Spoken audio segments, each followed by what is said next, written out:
Sharp-Eyed Chicken Network is on the air. The title of this particular session is going to be The Dog in the Manger, and I'll get to it in a few minutes, but first I want to tell you a little story. I have previously mentioned a man named Idris Shah, who at the time was considered by many to be the master Sufi of the age. He lived and died his last years in England. His chief apprentice was actually Doris Lessing, amazingly enough, the novelist. But anyway, he wrote the definitive book on the Sufis, which I will talk about at some point. Fascinating group, going way back. And he also collected and published a number of teaching stories, most of which featured a character named Nasruddin, as they would pronounce it. And the one I particularly like and that applies to tonight's discussion is as follows. Nasruddin, as was the custom in those days, Nasruddin had been invited to participate in a legal hassle. And he was sitting in the audience near the front row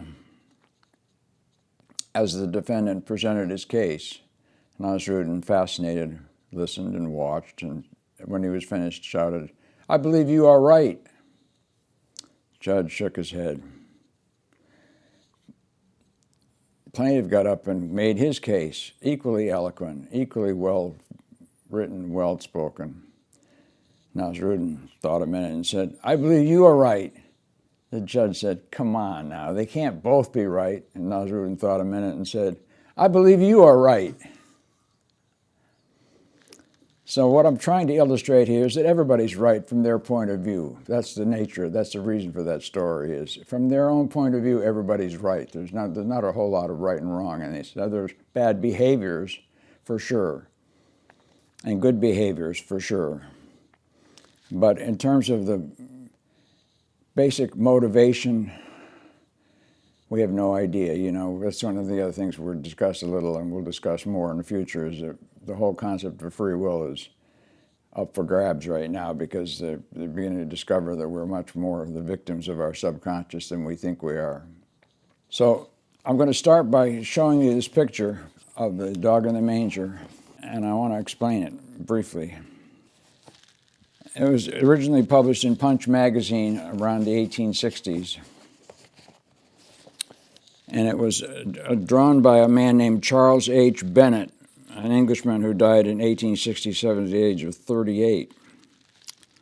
And his caption for the drawing was as follows: "A churlish, pampered cur who had a comfortable place in a gentleman's well-filled manger would from thence snap and snarl to frighten off all poor beasts of draught and burden who passed that way, driven by the hardness of the time of year to beg for provender they could not earn by labor in the fields.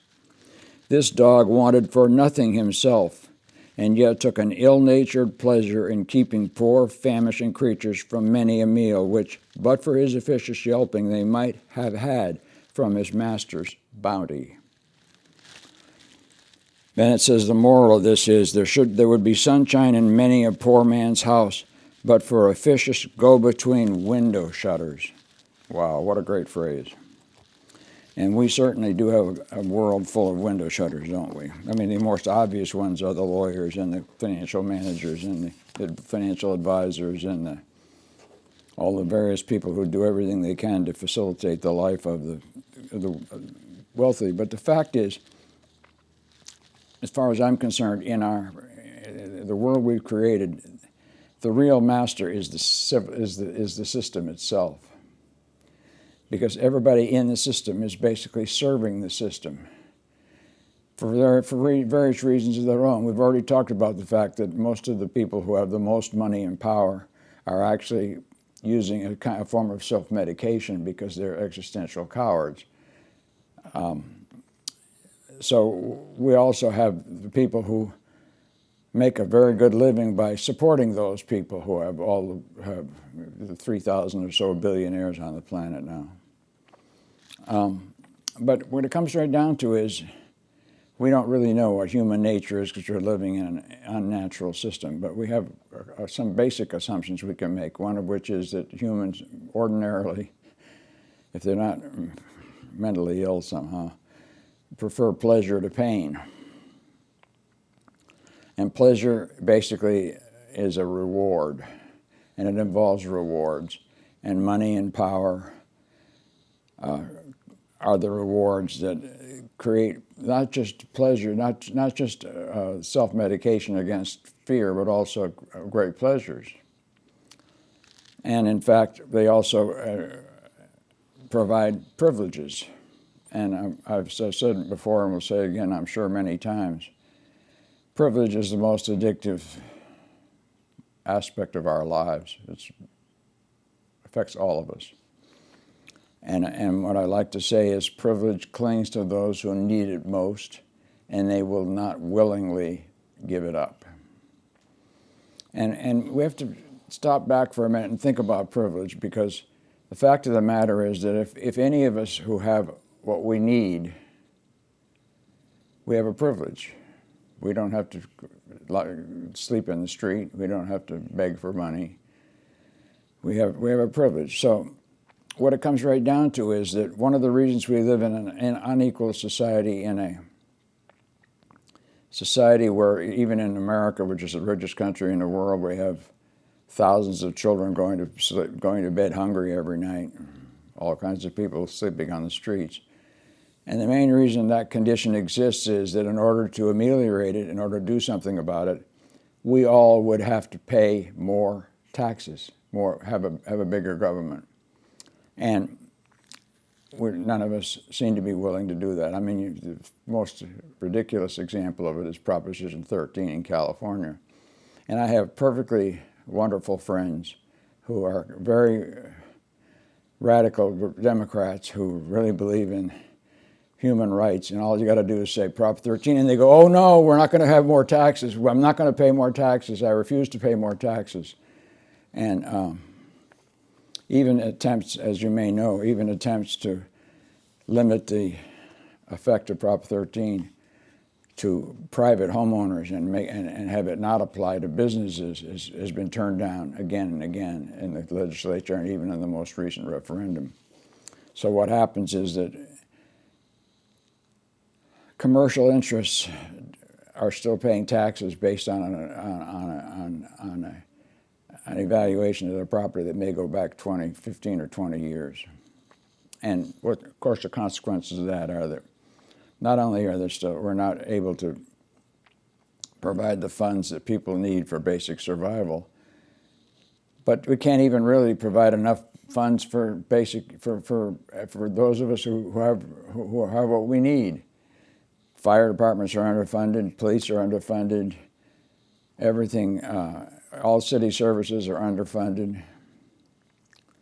And the worst part of this whole situation is that once people get addicted to privilege, it seems as though enough is never enough.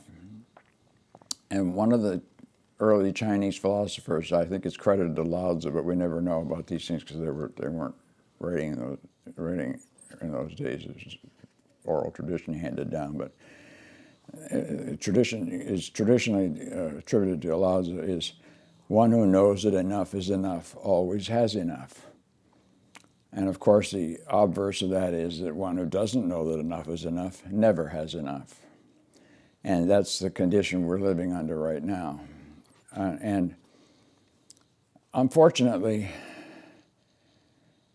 we have to be able to evaluate this situation without being excessively judgmental, because as I say, everybody's responding to living within the system. Nobody really wants to live out on the street. Some people really believe that, not me, but there are people who believe that it's okay to have homeless people because that keeps other people from getting lazy and not going to work, because they can see the consequences of not playing the game. Lord. But there are definitely an awful lot of people who are developing considerable financial resources and benefits from serving the master, serving the system. And in fact, our elite colleges nowadays are all wrapped up in this STEM business, which insists that liberal arts education is a waste of time and money, and that college should all be concentrating on things that are going to enable them to make a living, make a nice living when they get out, mathematics and that kind of stuff. So but the difficulty we have here is that we're all caught in the same trap, and it's very hard to single out any possible relief, because unfortunately, as I've been saying for many years, and I was wrong when I was saying it, I kept saying it can't keep getting worse. At some point I wanted to live long enough to see what happens when the push comes to shove, but it doesn't. It seems as though the system is so clever that no matter how close we come to the abyss, it always figures out a way to pull us back. I mean, just a recent example of it, which is really discouraging, was 2007, 2008, when the mortgage crisis came up. And we had a supposedly enlightened Democratic president, Barack Obama. And when it came time to bail out from that mess, his Treasury Secretary, who for some unimaginable reason was actually inherited from the George Bush administration, Larry Summers, by the way, the same Larry Summers who was forced to resign as president of Harvard because he made the mistake of saying out loud that women were inferior to men. But anyway, Larry Summers was the Secretary of Treasury, and when the crisis struck, Larry Summers was widely quoted as saying repeatedly, "We have to save the banks, we have to save the banks," which of course the system would say that because the system would have failed if we'd not saved the banks. It would have crashed. So what Obama did was he believed Larry Summers, saved the banks, and the homeowners all got screwed. Everybody's mortgages went bad, people were suddenly homelessness went up, and a wonderful opportunity to clean up the mess was done. Last time I read that amazing quote from,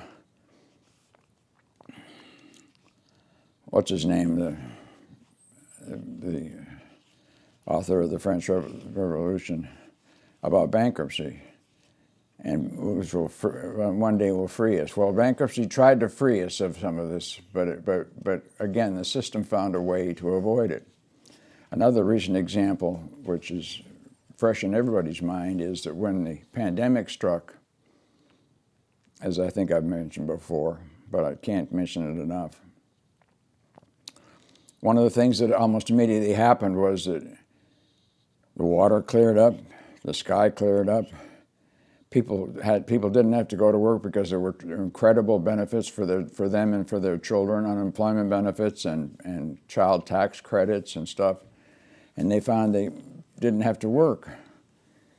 And I thought, wow, that's a wonderful example of how we can run a society which is based on needs and not on wants. Needless to say, as soon as the pandemic was even mildly down the road and still with us, but it's not as bad as it was. As soon as the pressure went off, right back to business as usual immediately. The system is just astonishing at how powerful it is in creating our everyday reality. It has remarkable ways of doing that, not the least of which is that it rewards the people who support the system handsomely. And nowadays they have to have 3 or 4 homes, a big boat, a lot of money in the market, a wonderful retirement if they're old enough, a wonderful retirement in some place they really love and some climate they really enjoy. So the system is very cleverly worked out, and not only that, but as I also previously mentioned, but it bears repeating in this context. When Engels and Marx wrote the Communist Manifesto, they were looking at predatory, unregulated capitalism. And the vast majority of humans in the early Industrial Revolution were basically workers. And they were living very close to the edge all the time. So Marx and Engels thought was obvious that sooner or later those workers would rise up and overthrow the masters, the owners of the owners of production, the people who controlled production. But what they didn't count on was that the system cleverly worked out a method of rewarding layers of workers. So now what we have is we have all these workers of different levels of education, different levels of expertise. And the vast majority of workers would rather do anything than have a revolution. That's the last thing they want because, again, they're addicted to their privileges, and they know very well that privilege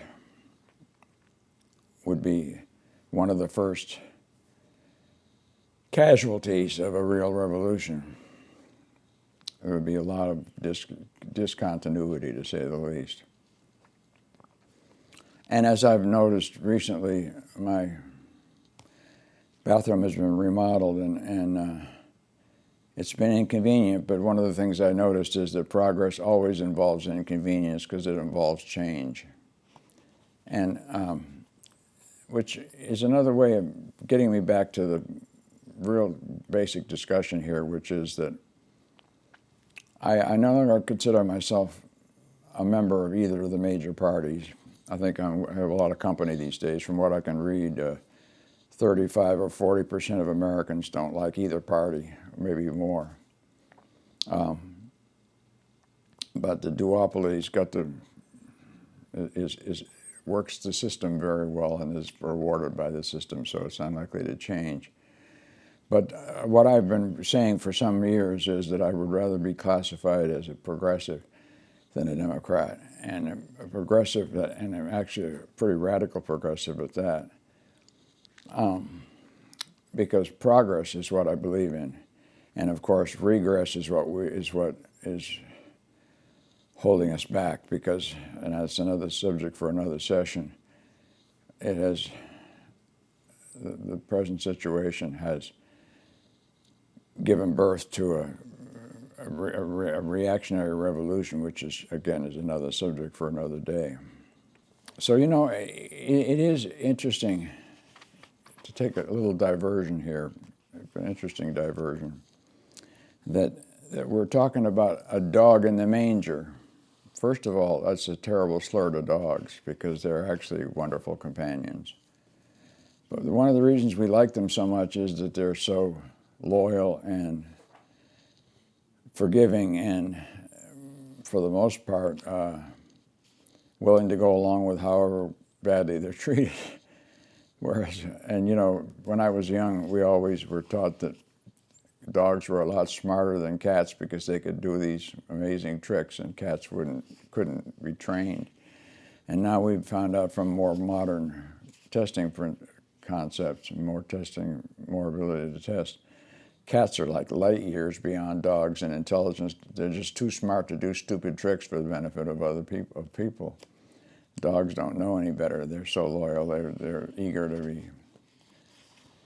The dogs, you know, come from a genetic history of packs where they had an alpha. And nowadays, what we have with our pets is they think we're the alpha. And the alpha gets whatever it wants, including access to the females. But the other thing about this is that men and women, you notice that the butler is a man. In fact, one of my recent crossword puzzle clues was man-servant, and the answer was butler. Because woman servant would be maid. And there's a whole difference in their status in that lord's manner, you know. The butler's a pretty esteemed employee, a pretty high quality employee, highly treated, well treated, whereas the maid is lucky if she gets enough to eat, a place to sleep, which allows us to then get into the whole problem of the different sexes. And one of the things that has always annoyed me from the time they showed up was the feminists' insistence that men and women are exactly the same. Well, it may be true for some women who are, shall we say, attracted to other women, but it's not even close to the case, because there's a thing that merits further discussion, but it's worth bringing up here now, which is there's a discipline, an academic discipline called evolutionary psychology, which looks at the effect of evolution on our mental process. And of course, for most of our time since we crawled out of the caves, even including the Neanderthals and the early Homo sapiens, men were hunters, and the women gathered nuts and berries and food and stuff like that, and took care of the kids, and the roles were very different. And to a certain extent, that's still built into we're not, evolution is a very slow, incremental process. And when we're talking about evolution, behavioral evolution, not evolution of consciousness is another whole subject, but when we're talking about behavioral evolution, men are pretty much locked into their roles from the hunter and gatherer societies, and it's also from the earliest domestication of plants and animals.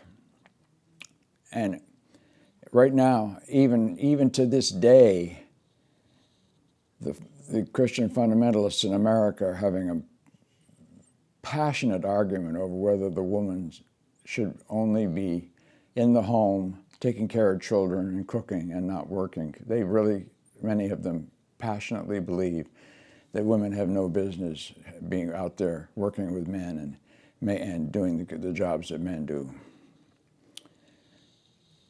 The